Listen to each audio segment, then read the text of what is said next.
Welcome back to My Perspective. I'm your host, Shelby. Today we're going to be talking all about being your own best friend and gaining that independence and trusting yourself, not having to rely on anyone else.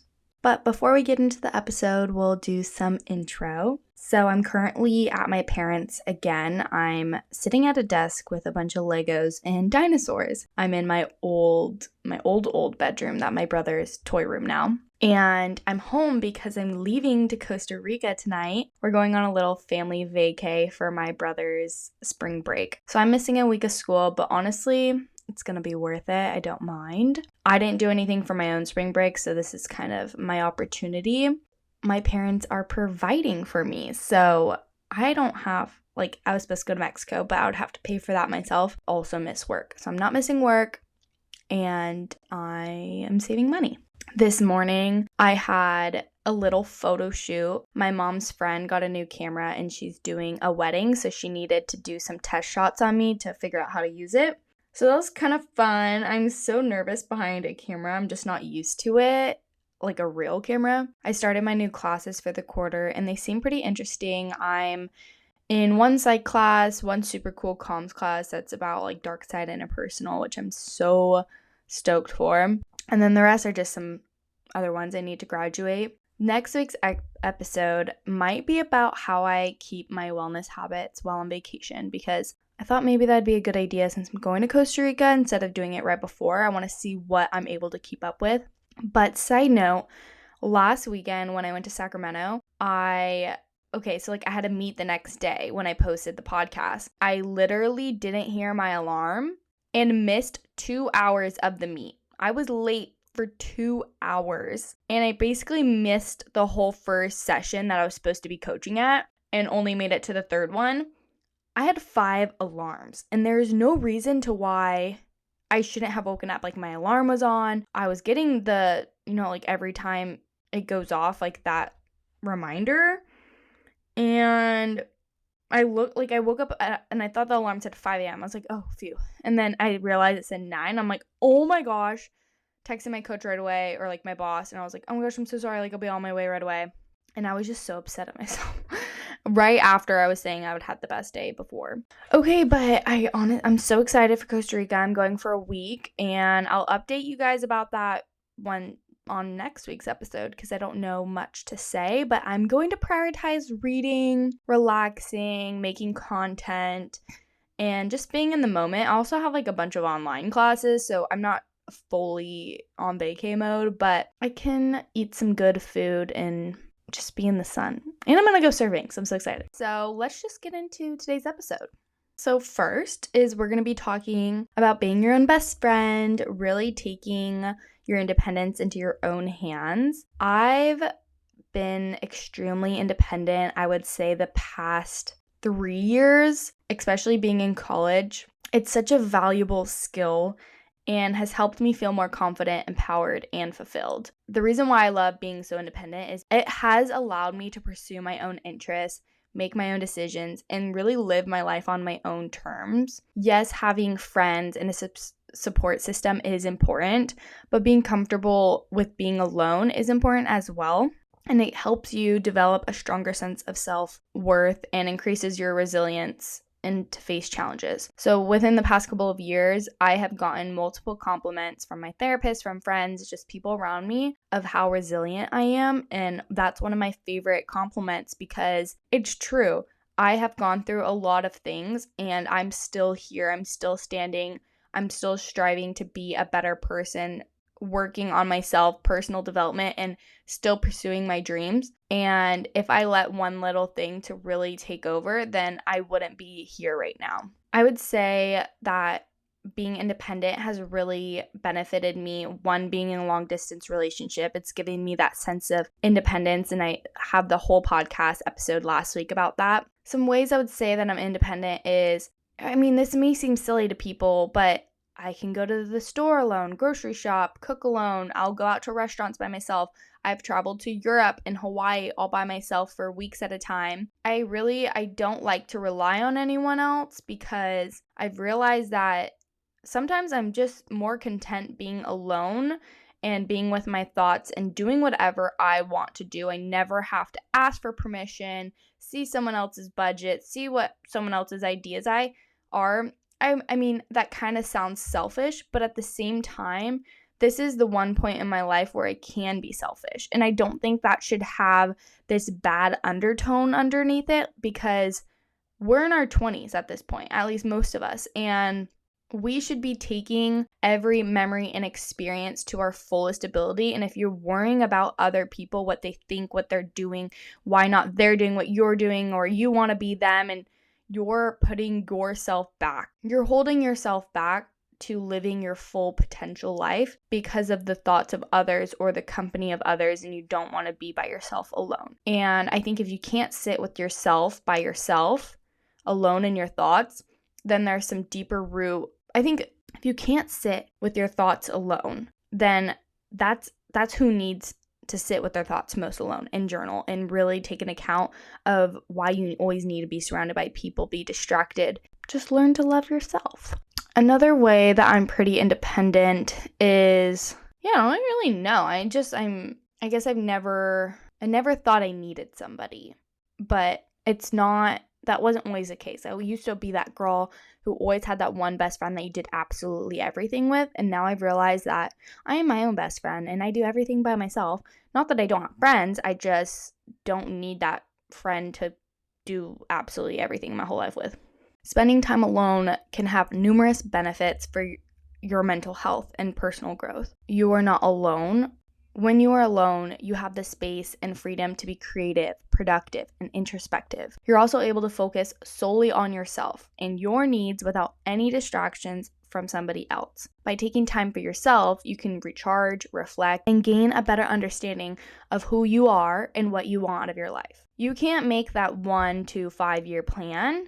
If you don't go to a coffee shop by yourself, get a coffee, sit down, open up your laptop or your journal, and really plan out what you want in your life. What do you need? What do you want? And how can you make this happen? To fully embrace solitude, it's important to find activities that bring you joy and fulfillment. This could be trying new hobbies or visiting old ones, such as painting, hiking, writing. Reading is also a great way to spend time alone, and you can expand your knowledge and perspective with vocabulary, with stories. Last night, my mom was like, you should tell Shane a bedtime story. So I'm laying there in bed with him. I told him probably like the first couple chapters of the recent book I read. And he's like, wow, like that's such a good story. I want to keep hearing about it. And he really wanted to hear like this gross, vicious horror story, but I'm giving him like a love book from Colleen Hoover, basically. I didn't even get to the good part yet, and he's waiting to hear more. And I was like, you know what, Shane? I'm going to tell you the rest of it on our trip to Costa Rica. That might not seem super important, but reading has given me, even if it's just fiction, I've learned about different places, about different people. I've learned little key notes and quotes that I think have really hit home with me. It doesn't always have to be a self-help book to gain something from a book. I think I've gained vocabulary, I've gained perspective, and just overall relational advice. You can also just simply enjoy your own company by practicing mindfulness or taking a relaxing bath. It doesn't have to be going to the grocery store. It can just be sitting at home by yourself. Overall, spending time alone can help you become more self-aware, productive, and fulfilled by individuals. By embracing your own solitude, you can learn to appreciate and enjoy your own company and gain a deeper understanding of yourself and your place in the world. It gives you a sense of value. There are many ways to enjoy solo activities. Make the most of your time alone. So here are some tips to get you started. First, try new hobbies. So you can do something creative like painting, drawing. I got this affirmations coloring book on Amazon, and I love coloring with that. It just feels so nostalgic, like as I was a little kid, and not worrying about being in the lines or if the colors match. Just coloring and having fun with it. Max and I like to do it together. Or maybe it's something physical like yoga or running. Maybe it's finding a new workout class in your area and really enjoying that moment and going alone and maybe making a friend when you're there. If you have a friendly face and you're going by yourself, you might be more inclined to make a friend and talk to somebody new. Reading is my favorite way to spend time alone. It can transport you to new worlds or offer insights into different perspectives, like I said. Whether you prefer fiction, nonfiction, or there's really something out there for everybody, and I think it doesn't have to be a nonfiction or self-help book for you to be productive, and sometimes being productive shouldn't be on your mind. It's about letting your mind escape and not be scrolling on your phone and building that vocabulary, perspectives, and all those sorts of things. Getting outside is another great way. Spending time in nature can be incredibly rejuvenating and calming. You can go for a hike, a bike ride, or a walk in the park. Hot girl walks are always my favorite, especially at sunset. Getting in some fresh air and exercise can help you clear your mind and boost your mood. Getting that vitamin D is so good for your mental health. Just everyone's pretty much deficient in vitamin D, so go out there, wear some sunscreen though. Sometimes the simplest things can be the most enjoyable. You can cook yourself a nice meal. I love making sunbasket meals, maybe taking a relaxing bath, or simply curling up and reading a good book in bed. Or maybe watching your favorite TV show or movie. Loving Grey's Anatomy at the moment. You really should be spending a little bit of time every day with yourself, even if it's 10 minutes before you go to bed reading that good book. By taking care of yourself and doing things you enjoy, you can build a stronger sense of self and become more comfortable and confident in spending time alone. I used to go to restaurants and be really anxious to order by myself and sit there and everyone watch me. Now I go in there, I order, I sit down, I read a good book, or I journal, edit videos. Being able to be alone in public spaces has been really freeing of that anxiety, because if you never do it, you're never gonna overcome that fear. Understanding your own values, strengths, and weaknesses is important because it helps you make better decisions, set appropriate goals, and navigate through life in a way that aligns with your true self, aligns with your most ultimate, highest self. Remember that. Sometimes you don't want to think about your current self because it's not where you want to be in life, but maybe think about the person, your future self you want to be. What does she want? What does she feel like? What are her emotions? How does she navigate her life? How does she walk through her day-to-day? Knowing your values helps you prioritize what matters most to you and makes choices that align with those values. So for me, some of my values are my relationships in my life, my relationship with myself or my dog. I really value traveling and reading, taking care of my health. Recognizing your strengths helps you capitalize on them, build confidence, and find success in areas where you excel. You want to know what your strengths are and really go with it. Maybe don't focus on all your weaknesses. Maybe just go with what you're good at and thrive. But on the other hand, understanding where your weaknesses are allows you to identify areas of growth and improvement, and you can take steps to address them. But you don't have to dwell and make yourself feel bad that you have weaknesses, but know that you can get better at them. Then you know where your strengths are and you can capitalize on those. Overall, cultivating that self-awareness helps you have a greater sense of self-acceptance, personal growth, and more fulfilling life. Now, maybe you're asking, how do you cultivate self-awareness? Well, let me give you some ideas. Journaling. Take time to reflect on your thoughts, emotions, and experiences. Write down goals, values, or beliefs. I love writing down things I'm grateful for every day, what I accomplished that day, and kind of just keeping track of my mood and my sleep as well. This helps you gain clarity and insight into your own mind. So if I'm super upset sometime and I'm in the mood to journal, I'll take out my journal and I'll just free write. I used to free write every single morning too, a part of the 20-20-20 morning routine, which is from the 5 a.m. club. So the concept of 20-20-20 is first 20 minutes, you do something for your mind. And no, I think it's the first 20 minutes you do something for your body. So I used to go on a walk. Next 20 minutes is do something for your mind. So listen to a podcast, read. And then the third one is work on a hobby or also learn. That could be like learning a language, doing something for your business, whatever that is. And then next is meditation. Practicing mindfulness meditation to become more present and aware of your thoughts and feelings. I love the Superhuman app. I use it when I go on walks, or I like when my subconscious is listening.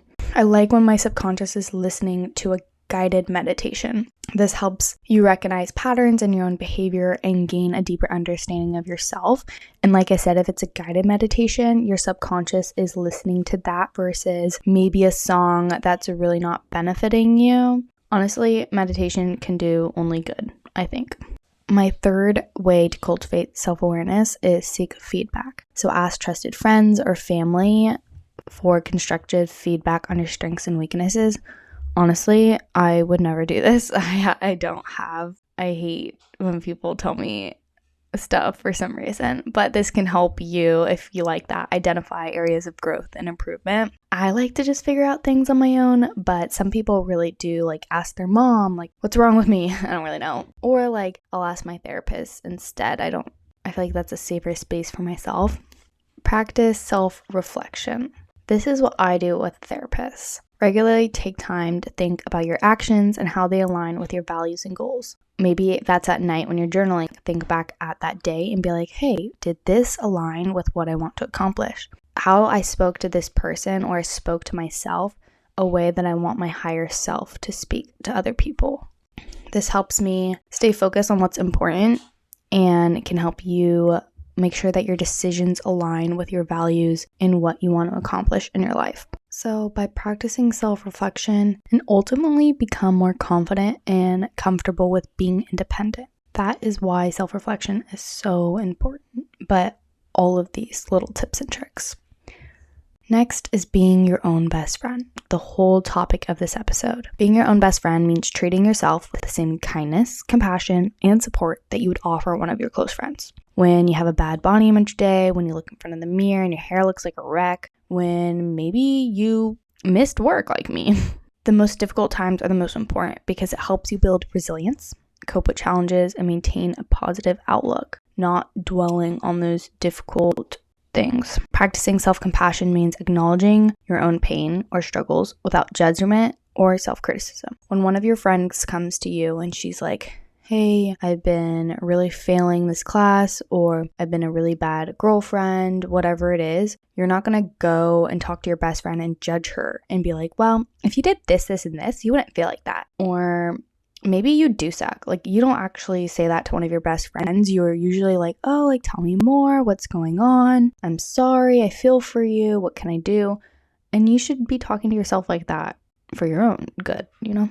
To be your own best friend, you can start by practicing positive self-talk, which involves replacing negative self-talk with more constructive and uplifting statements. So sometimes I do this with Max. I do this with Max and myself.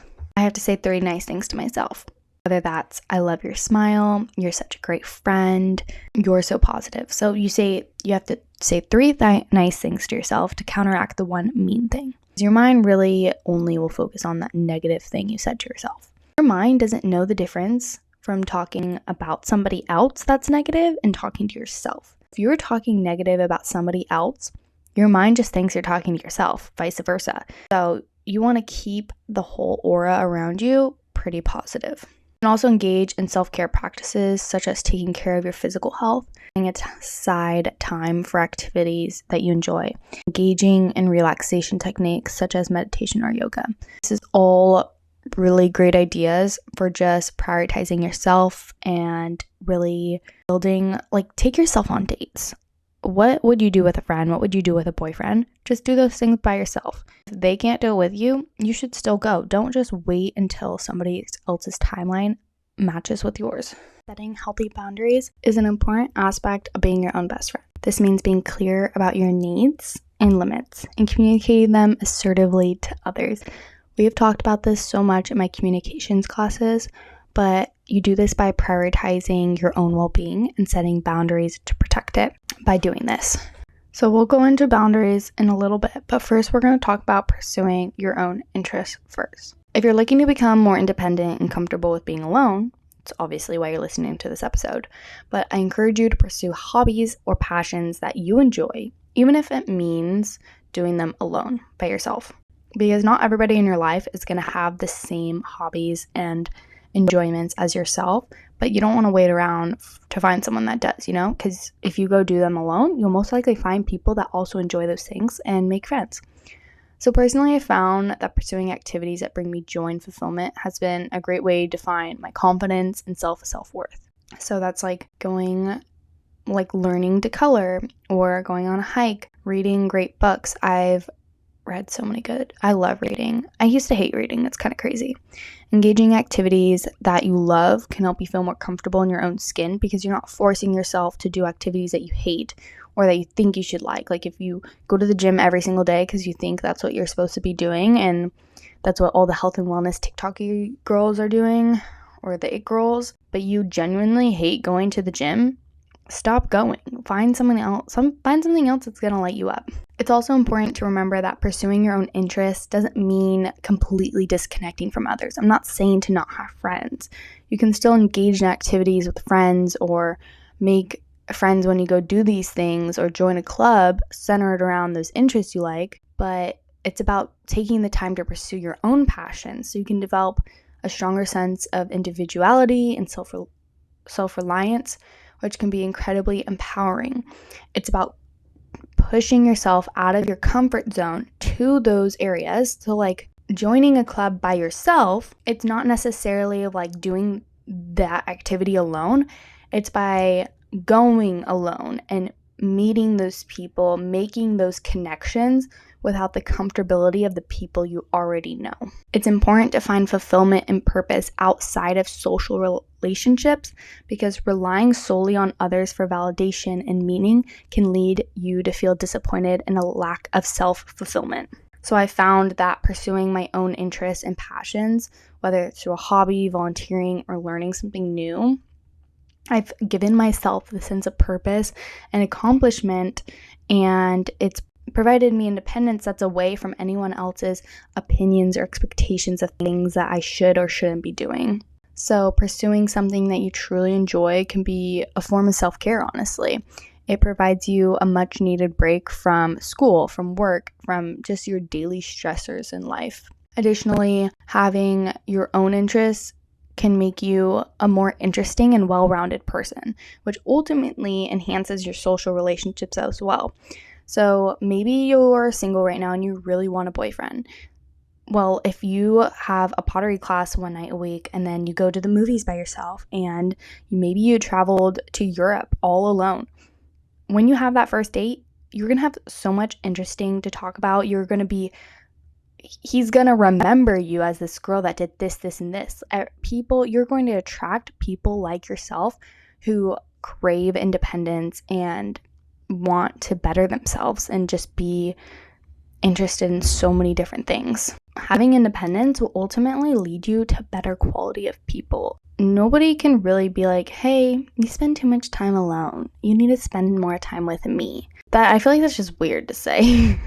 But really taking that time by yourself also doesn't mean forever, because you might meet those people that have the same interest as you and that you see every time you go to Pilates or you go on that trip and you meet these friends that you made that also like to solo travel.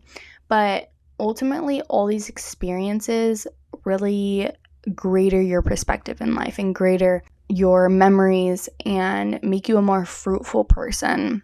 I know it can be scary to try new things and step out of your comfort zone, especially if it means doing it alone. But by taking that first step and pursuing your own interests, you might discover hidden talents or passions. Maybe that cool fact when you meet a new person and you ask, what's your cool fact?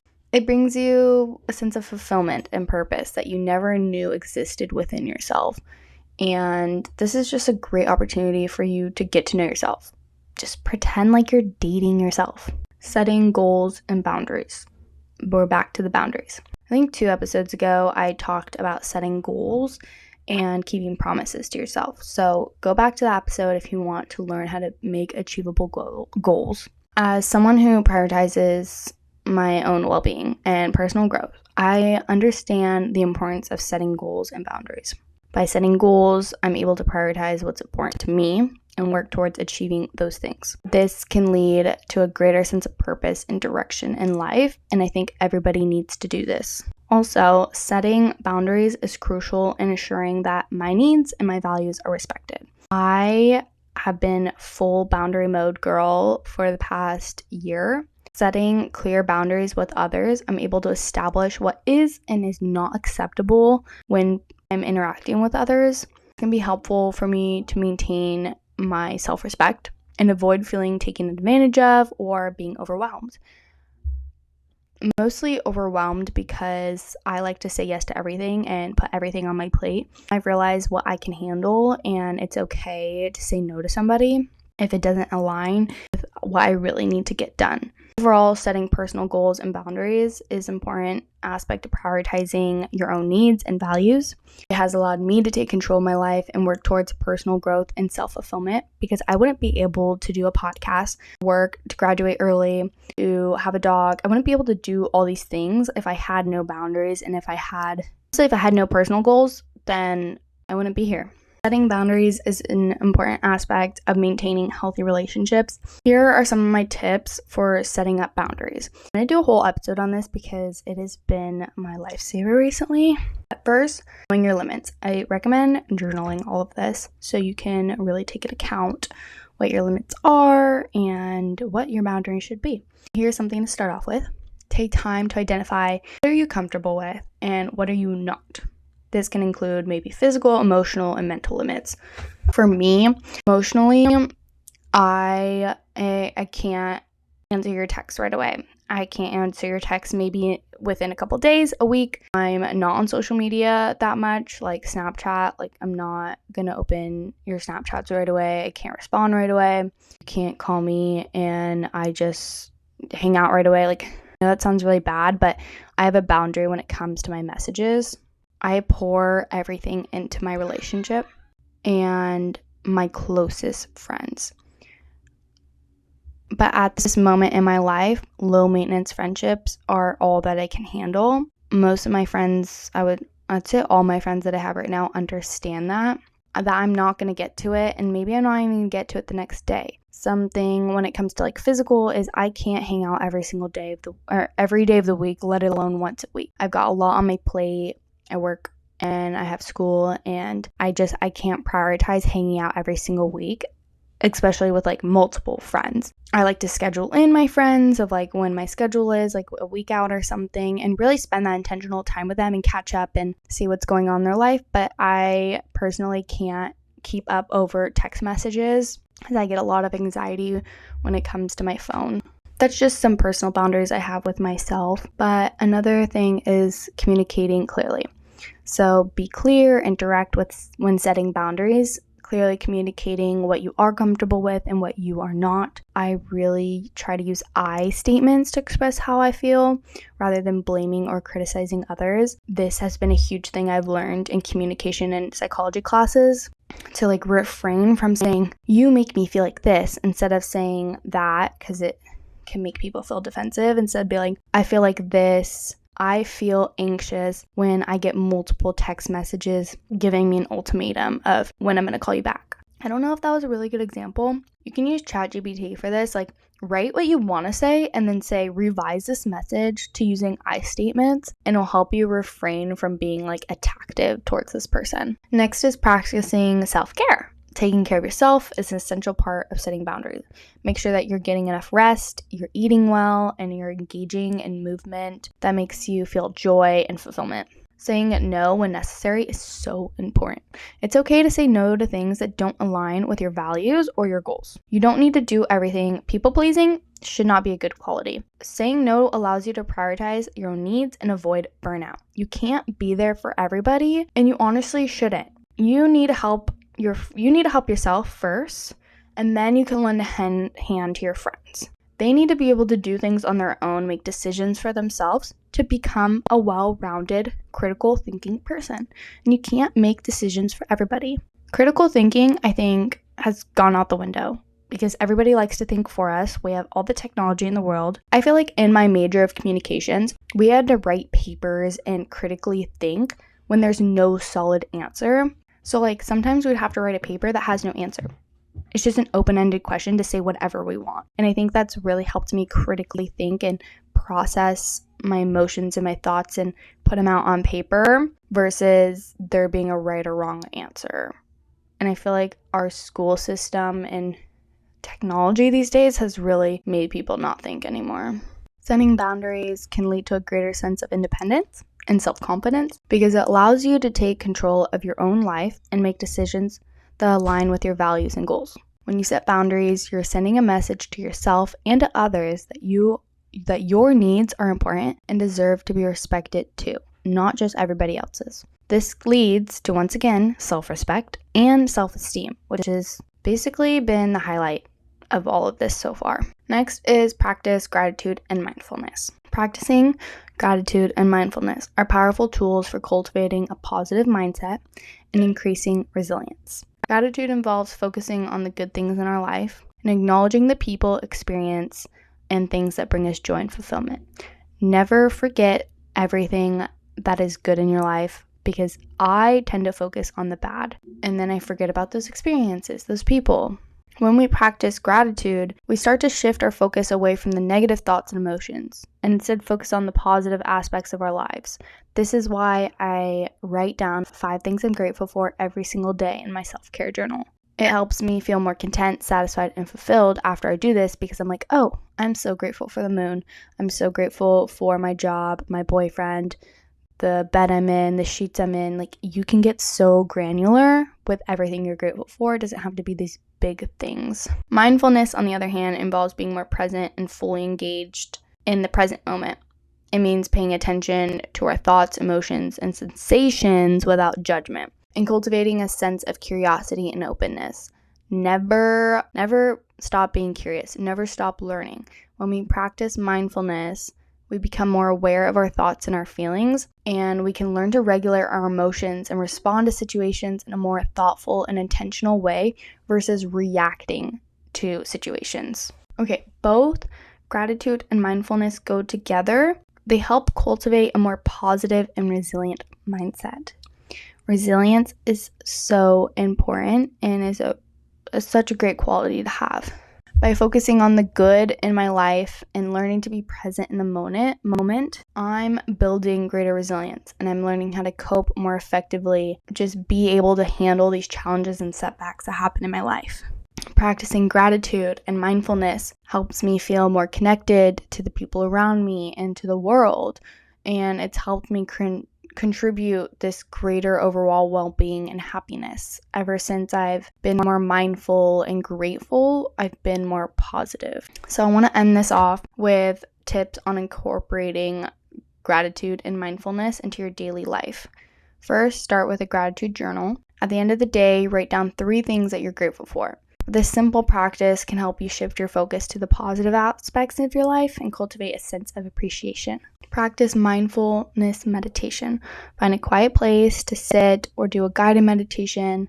And when your mind wanders, acknowledge it, bring it back to your attention, and focus on your breath. Consistent practice of mindful meditation has been shown to reduce anxiety and stress and improve your overall well-being. Step 3 is to take mindful breaks throughout the day. Set a reminder to maybe pause. Maybe you have the Apple Watch reminder on your phone to breathe and just take a moment to reduce your stress.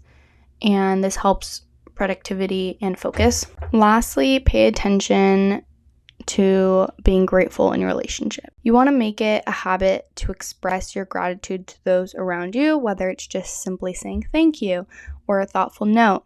This helps strengthen those relationships and increase positive emotions for you and the person you're giving this appreciation to. In summary, I want to reiterate a couple of things. Another thing I want to reiterate is when you spend time alone, it's okay if it's scary, but overcoming that fear of being seen alone, the fear of judgment from the people around you, that's what prevents you from doing things alone and building that relationship with yourself. Most people are too wrapped up in their own life to even notice that you're alone, to even notice you're out to dinner by yourself. Remembering that people really aren't looking at you can help you feel more comfortable in your skin.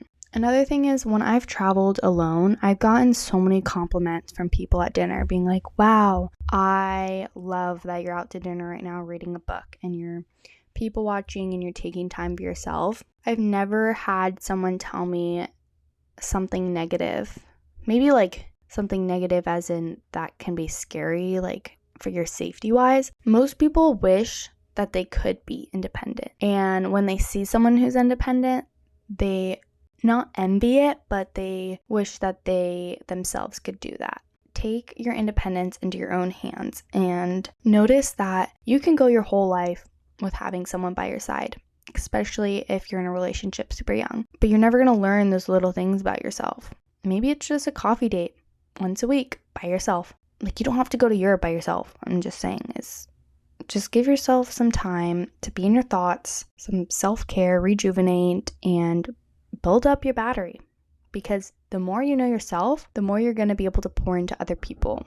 My psychology professor talked about this yesterday, but the more you know yourself, the more experiences and memories you've created. Honestly, ultimately, the better those conversations and relationships you'll have going further with other people. Because she was talking about therapy, for instance. If a therapist are giving out life advice and stuff, their client who's coming to them can only go so far with them because that therapist has only gone so far within themselves. When you're talking to someone older, they have so much more introspective and life experience. So if you're holding yourself back by not going out by yourself, making those experiences, waiting on other people your whole life, you're never going to be able to go deep with other people too. I can only have such a good conversation with somebody who's never left their hometown.